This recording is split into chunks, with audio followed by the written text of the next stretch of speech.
Un procès à présent, procès très douloureux qui s'ouvre aujourd'hui, 4 ans après cette soirée d'août 2017 où une voiture avait foncé sur la terrasse bondée d'une pizzeria en Seine-et-Marne. Il y avait eu des dizaines de blessés et une adolescente de 13 ans qui était morte sur le coup. Sa maman, Betty, avait alors témoigné en exclusivité au micro d'Europe 1. On a entendu les grincements des pneus. Je me suis retournée. J'ai vu ce véhicule foncer sur nous. Je n'ai pas eu le temps de réagir. J'ai juste senti le coup dans le dos. Et là, je regarde autour de moi.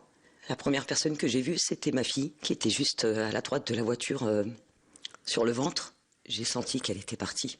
J'ai dit, on est victime d'un attentat. Il avait le sourire aux lèvres. Je ne peux pas oublier ce visage satisfait. Il n'y a pas d'excuse pour ce qu'il a fait. Il a tué notre fille. Un témoignage très fort qu'avait recueilli Pierre de Cossette. Justin Morin, c'est vous qui allez suivre ce procès pour Europe 1. Dans quel état d'esprit est cette mère de famille aujourd'hui ? Eh bien, il n'a pas changé. Elle veut comprendre pourquoi un homme se retrouve à foncer sur des inconnus, à foncer sur cette pizzeria dont la terrasse était particulièrement appréciée et fréquentée les soirs d'été.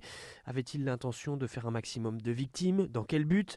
Le conducteur se dit prêt à répondre autant qu'il le pourra, mais il évoque des trous de mémoire qui l'empêchent de retracer le déroulé précis des faits. C'est ce que nous a affirmé son avocat, maître Emmanuel Giordana. Il est parfaitement conscient des attentes des familles des victimes, avec une limite, c'est qu'il était dans un état de grande confusion mentale et qu'il ne sera pas forcément en mesure d'apporter toutes les explications que les parties civiles attendent. Aujourd'hui, l'accusé est suivi sur le plan psychiatrique, il est stabilisé, mais à l'époque, il se sentait menacé et poursuivi. Lors de l'enquête, il a aussi fait part de son état haineux et dépressif, mais il a lui-même parlé d'un acte diabolique et monstrueux pour lequel il se dit plein de remords. Merci Justin Morin du service police-justice d'Europe 1.